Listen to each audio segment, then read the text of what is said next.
Welcome to another episode of the Manufacturing Executive Podcast. I'm Joe Sullivan, your host and a co-founder of the industrial marketing agency Gorilla 76. Reading, writing, and arithmetic, and machining, and welding, and fabrication. That's what high school is about if you're a student at Aliva Strum High School in northwestern Wisconsin. We hear so much these days about the skilled labor gap problem in manufacturing. Baby boomers leaving the industrial sector workforce. Gen Zers not wanting to join it. Well, my guest today will tell you what he's doing to change all of this through a functioning job shop that sits within the walls of a very unique high school. So let's get into it. Matt Guse is president of MRS Machining Company, a business that was started by Matt's father in his garage back in 1986 and is now owned by Matt and his wife, Vicky. In 2007, MRS was named one of American Machinist Magazine's top 10 machine shops in the nation, and more recently, a 2017 top shop by Modern Machine Shop magazine. Matt's proud to say that he helped get the Cardinal Manufacturing Company inside of Aliva Strum High School up off the ground by donating equipment. He continues to donate his time and expertise to Cardinal on a regular basis. Matt's keenly interested in developing new talent and ideas for the manufacturing industry and has 2 patents for cutting tools that he himself developed. Matt has always been very active in his community, serving on his local school board as a licensed official for both football and basketball, and on the Chippewa Valley Technical College Machine Tool Advisory Board.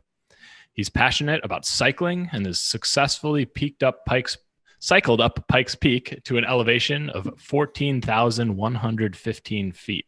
And this past year, Matt put over 9,000 miles on his bike. Matt, welcome to the show. I'm delighted to be here, Joe.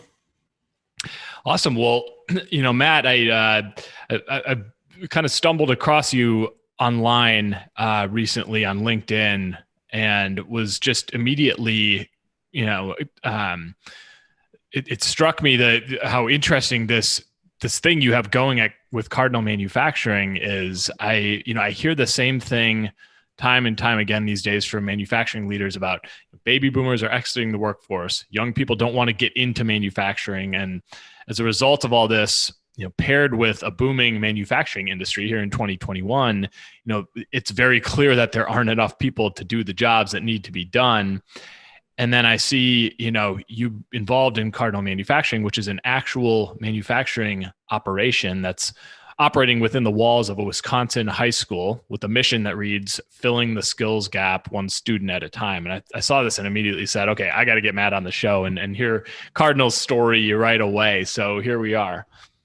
Yeah. I started that back in 2006, 2007. And I right around 2000, I was in business, and I tried start my own school here at MRS, and where do you go look for students? And I didn't really have any luck with the schools. I just kept getting closed doors. And, I'm the kind of guy that doesn't take no for an answer. I will find a way if I truly believe in it. So we started our own class here at MRS. And what I did is I went out to all these fast food restaurants, right? And there's actually a local one here in Wisconsin called Culver's. And their people are always so nice, and they were just very pleasant. And I'm like, those are the guys I have to get in our shop, because I know they have the work ethic, the skills, soft skills part of it. The rest I can teach. So I ended up hiring like 6 of these people out of different restaurants. And I remember one was even Burger King, and we brought them in here, and they stayed on for about 3 to 6 months, but within a year they were all gone. And I'm like, geez, there's got to be a better way. And I had a friend of mine who I met in over Menominee, and I got invited to a baseball game, and on our way down there, we kept talking about this issues we're talking about today. And he says, I got a guy you got to meet. His name's Craig Krakowski. He's actually working part-time for me, and he's going to UW Stout to get his teacher's degree. And hey, spot on. He goes, well, I know he's going to Chicago. And I said, hey, IMTS. And he goes, yeah, that's where we're going to be. And I said, hey, all great things happen at IMTS. So we decided to meet under a banner, because if you've ever been to IMTS, it's a pretty big place and at a such and such time. And so we finally met up, and within a minute talking to this guy, Craig, I'm like, oh my gosh, this guy's a superstar. I need, you just kind of get goosebumps when you talk to somebody that's really smart and focused. I have to get this guy involved in my plan of developing young talent. And so he told me, right now he's still going to school. When he gets done, gets a job, he would committed to reaching out to me. Long and behold, I think it was like 6 months later, I get a phone call. Hey, this is Craig Kurkowski. I'm over here to leave a Strum. And I'm going to take it over the Tech Edge. And I'm like, well, that's only 20 miles away. Hey, I'm on board. And from there, he told me it's going to be a couple of years before he gets up and going. So I invited him over, and he met my dad. And well, my dad was really, really generous. He always said, one hand's for giving, one hand's for receiving. And actually, my dad got the cart in front of the horse a little bit. And he said, hey, Craig, what do you need? And Craig says, well, I like to have this. I like to have that. And my dad said, okay, you can have our CNC mill. You can have our saw. You can have our lathe. I'm like, whoa, whoa, whoa. Wait a minute here, Dad. We got to get the program up and going because it's a complete mess. So Craig knew that back of his hand, and he basically went over there and started cleaning house. And that's how this whole thing developed. And, if I personally tell people, if I wasn't a machinist or a business owner, I'd probably become a school teacher, because when you meet these kids, they're from broken homes. Some are from good homes, but they're willing to listen to you. They're eager to learn, because that's what kids need these days. One of the questions is, how do you work with, I don't know if they're Gen Zs or Gen Xs or whatever, but kids want attention. And that's what you have to do. So the first thing I did when I went over there, well, I got friends with them on Snapchat, because that became more of it started out being a communication tool, but it ended up being a stay in touch, tool. And, that's what kids are hungry for, is attention, because, if you don't have a father in your life, you don't have a mother in your split homes back and forth, and they seem to find trouble, and you just got to stay in touch with them. And that's how I got involved in it.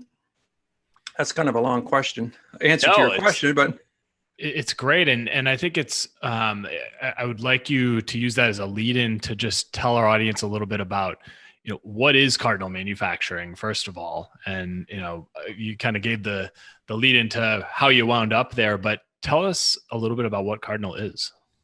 Well, Cardinal Manufacturing, and really in a nutshell, it's my competitor. Well, like I said, if I'm threatened by a bunch of high school kids and has 100% turnover every 2 years and works 2 hours a day, I got other issues. But really, it's a job shop. We focus on welding. We focus on machining. These jobs aren't jobs that MRS is ever going to do. And quite frankly, no one locally or wants to do them, because there's really no money in it.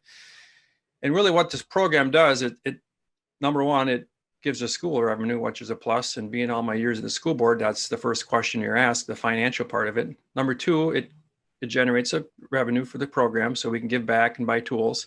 And third of all, the kids get paid. Well, that's the thing that the kids, says me, if I was a high school student, if someone paid me to go to high school, I'd be up every morning wanting to go. And on average, they get about, the profit sharing is about $2,000 a year. But what's really nice about this is Craig is just a wonderful person. And I can tell you how you can do this, but he went around all the businesses and got donations and got people involved. And he's got some pretty wealthy people involved. And one couple of them, actually, anybody that goes into manufacturing, their school is pretty much 100% paid for. So you can go to a 2-year tech college, and then when you're done, you have zero debt.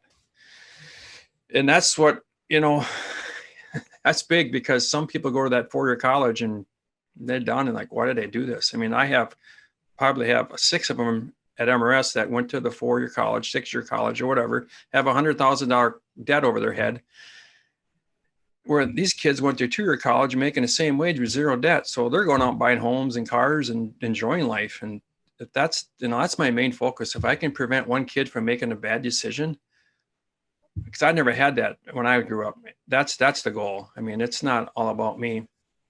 So, these guys, it's a student run. I mean, the machinists are in charge of making the parts. They're in charge of talking to the customer. They have production coordinators. They have lathe supervisors, mill supervisors. They have marketing campaign, business person.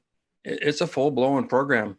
And the best way to learn about it is I actually have a YouTube video I could share with you in 1 minute's time. It'll tell you what it's all about. But second of all, if you really want to get learning it, we have workshops like 3 times a year. Granted, they were live, which I really enjoyed, but now the last 2 have been virtual, which is a little bit of a challenge because I'm a person that likes to meet face to face. But so we've been doing them, and we charge a little bit for it, but it tells you how to start the program, how to develop. Day one, do this, day two, do this, and just you get to meet everybody, you get to see it live, and you get to see why business partners are involved, these school administrators are involved, and how it all just basically evolves. Dan Connery is a super guy. He's a big supporter of it. He's probably, my hat's off to him. He's probably should deserve more credit than I do, because he's really involved in it. I always kid around when I see Dan, it means the fishing's not good. But all set aside, he's just a big supporter of it. He's actually personally donated, like everybody else, donated like $25,000 to the program. It's what he likes to call it. He calls it varsity shop. Where most schools are, like around here, athletics are big in schools, and some people go to schools for their athletics, and some schools go for their things or science or whatever they're good at. And it's open enrollment now, so people are doing this, and this is what Cardinal's known for. So a lot of people in open enroll in that school, which here in Wisconsin, you get roughly $10,000 for student money wise from the state or the federal, and you got 25 kids open enrolling. That's quite a lot of money in the budget.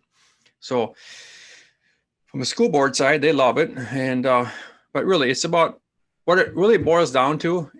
Like me, Craig, and Dan say, we're not here to teach the hard skill. We are here to teach a soft skill, because if you don't have the soft skills, I don't care who you are, what industry you're in, you can't be successful. You got to show up for work.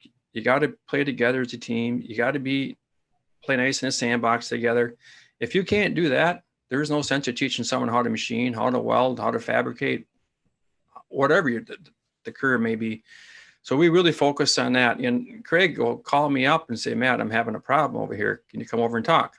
So when someone fails there, everybody kind of fails. And we bring them all in the classroom. We shut the shop down. We talk about the issue. And I can tell you 10 times out of 10, and them 10 commandments, it's not a religious commandments. It's a soft skill commandments. And we'll find it right away. And the kids know it. And I'm like, okay, is this what you're going to do in life and your career? Oh, no. Okay, we're sorry. We'll figure it out. And I can give you a perfect example. They were making this part, aluminum part, and they were trying to tap a 1/4-20 hole. And the mill supervisor says, you can't tap aluminum that big. And I'm like, you can tap aluminum that big. And then the 2 machine operators are like, oh, my tap keeps breaking. So I went over there and I had to explain to them that maybe your drill you got in there is a little too small, and what happens is the minder's not big enough, the tap will break. So I had to show them the chart, and I said, this chart is like from back in the 60s. It's not modern tools today actually drill the size. So let's put the correct drill in and let's tap a few holes. Well, we did that and it worked. I'm like, okay, so you guys are fighting over this, not getting along. And so that, remember the teachable moments you like to have? When I talk to kids too, everybody tells me, well, recently I was in some of the news about I couldn't find help, and a lot of comments were just pay more money. And Joe, I know more wealthy people that are really pretty wealthy that are unhappy than I do that people that make ends meet every month, because they love their jobs. It's not always about money. It's about come to a place. I want them to be here. They want to be here. And we make it happy. We work together. And I always tell people, build a culture, and your problems go away, because my best recruiters are my employees. Well, Matt, why do you believe there's been such a decline in interest among younger generations about entering the manufacturing workforce? And that's a question that pops up a lot lately, and it's one I personally can't really 100% answer correctly, but we all have the same thing. It's like it's all this dirty, grimy job. The parents don't want you that. There's no future in it. And we've gotten that word out, and I think it's improved a little bit, but I just think it's what we need to get better at is it's more technical. Running the machine isn't pushing buttons and just dialing. It's, I'll tell everybody, machining, you're frankly underpaid. And then that's one thing I want to do. I mean, I want to be like the Harry Mosler telling people to reshore instead of offshore. I want to be the guy known for, let's pay these machinists, let's pay these welders what they're worth, because you're a scientist, you're a chemist, you're an engineer, you're a programmer, and you got to develop processes. Metals move, things don't pull right, and we're paying in a 20 or 30 range, where these kids are telling the construction electrician, plumbers, they're working well over 30, and it's just not right. I'm not saying making a mistake on a 2x4. Nowadays, of course, that's quite expensive, but you pile up a $500,000 5-axis Interrex, that ain't no $10 2x4. I mean, that's like a $75,000 spindle, or if not worse. And people should get paid for that kind of risk, and it's very stressful. So I just don't think that's communicated enough with people out there. And then when they just think 4-year college, you're a loser. And quite frankly, that's what drives me every day, because when I was in school, and granted, I wasn't the nicest person in school, and I probably deserved a little bit what I deserved. But one of my teachers told me, Matt, you ain't gonna have no successful life. You're gonna be just lowball on it and never have a career or anything. And that drives me every day.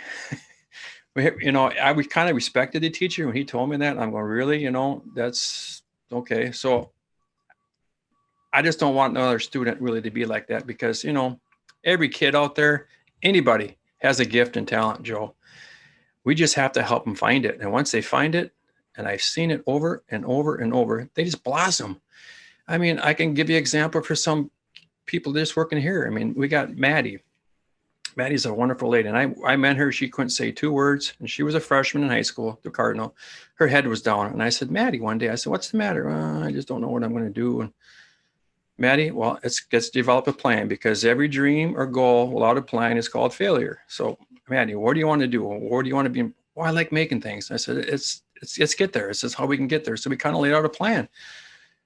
And if someone would have told me that day that she could stand up and speak in front of 300 people, I would have thought you were crazy. But she does. She's a spark plug here. And me and Dan kind of fight over her, because Dan always wanted to hire her and I wanted to hire her. So we always struggle with that. But Maddie's a superstar here. I mean, she's 21 years old, running a 5-axis Interrex and being a leader at 21 years old, Joe, 21. I got Cole. Cole, he doesn't work here. He's actually a teacher in Minnesota. He just thought he was depressed and a loser, and Craig wrapped his arm around him, and next thing you know, he's talking to people, showing people, became a leader. One thing I do over there at Cardinal, I give everybody kind of a nickname. So we always called Cole Hollywood. Well, why do we call Hollywood? And I don't know if you guys know Titan Gilroy. He was on the show one day, and Titan was interviewing him, and ever since then, he's became Hollywood. And he went out in industry, worked, got about 2 or 3 years. And then he just decided, hey, I want to be like another Craig Kurkowski, and decided to go teaching. And I think he's his second year now. This year's the second year with COVID, kind of set it back, but he'll develop a program just like Craig did. And there's several other students that are actually becoming teachers. And actually with Craig's program, now we got Tally and Tyson, who both went through the program, went out in industry and came back. And it's nice. It's just kind of reproducing itself.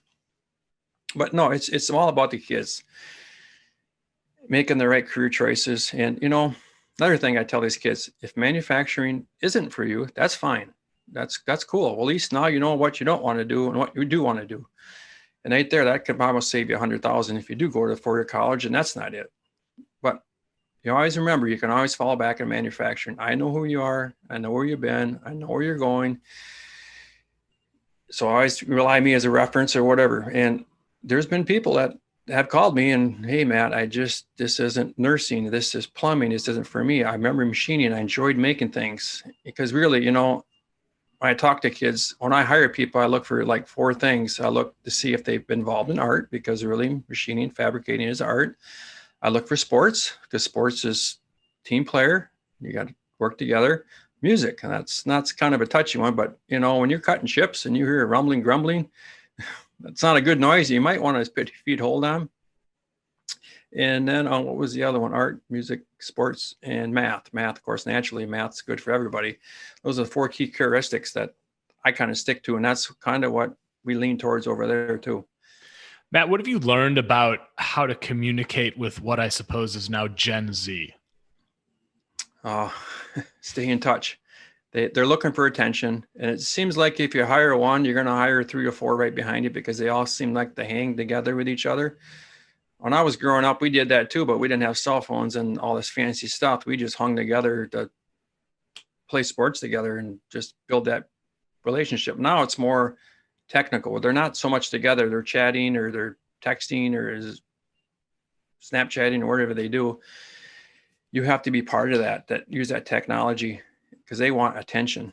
And you kind of got to go with the flow. It's sometimes it gets to be what's this old guy doing texting a teenager, but there's a fine line there, but you just have to stay involved in their lives and just keep them on that path. Because if they go off it, they'll go off fast. Trust me, that's what I don't like to hear. That makes sense. Matt, you picked up where your father left off and you took over MRS machining and kind of took it up to another level and have won awards and been recognized by some pretty reputable sources and publications and industry organizations. And you did all this while also finding a way to be active in the community and doing some good for the world. So my question for you is, what advice can you give other manufacturing leaders that are listening right now about how to find that kind of balance? Don't be scared. You know, most people are complaining, and I tell people, don't come to me with my team here. Don't come to me with problems. Come to me with solutions. You have to get outside your egg. They're not going to come to you. You have to go to them, and just don't take no for an answer. I can't tell me different schools I called on. I called on the superintendent, the principal. I got nothing. Like I told you before, I don't take no for an answer. So I got into officiating football and basketball. Well, you make good calls, or you get that relationship with a head coach, and all of a sudden now he's your reference, and he goes to the superintendent and principal who he works with every day and say, hey, got to come and talk to this guy. And that's how you open that door. I always say, just when you do get that chance, to always tell them, hey, you're important to me because, and invite them into your shop. Go there and speak, even if you can't. Just maybe throw a video and just show your presence. As far as just be part of your community, because really owning a business or running a business or being a leader, people got to know who you are. Because really, like kids, they look up to heroes. They got the fancy professional athletes, and some of them are kind of, not the best hero. And my goal is for them to let me be the hero, so they can look up to me. And I think a little more respect that goes that way. But don't fear it, man. It's once you get into it, I guarantee you start getting recognition. You start seeing kids and community members get involved. It's just kind of a drug, really, in a way. Just don't sit home and complain. Just don't sit in your shop, your business, and complain about it, because that doesn't do nobody no good. That's good advice. Well, Matt, is there anything I didn't ask you about today that you'd like to touch on? Yeah, there's actually quite a few. I could probably be here for another hour. But first of all, I'm going to talk about the employment thing. It's like we're remember back in the depressions in the 30s, and there were no jobs, and we had all these people applying. Well, that's reversible now. So you got to kind of think about it like that, where there's all these jobs, but there's no people applying. So you got to get really creative. And, like if you're back in the 30s, you had to get creative to get a job or show them. Now it's just, as a business owner, as a community, you have to get creative and do special things with benefits and stuff. And the second thing is, there's a lot of businesses out there that are struggling. And I've been there. I mean, I've been doing this for 35 years now, and you're going to have ups, you're going to have downs, low times, high times, but always keep your head up. And there are people out there to help you. Trust me, I think where I'm at today, it hasn't been what I did. It's for people have helped me. Take that advice and use it. That's a good way to put a bow on it, Matt. Well, really appreciate you doing this today. It was a great conversation. I really admire what you've been able to do at Cardinal, and finding creative, innovative ways to get young people involved in manufacturing and interested in manufacturing during a time when that interest really, when I guess there really needs to be some new life breathed into the industry. And there's so many interesting things happening in manufacturing, but we need to shed light on it for the younger generations to kind of draw them in. I just think it's really great what you're doing at Cardinal. So,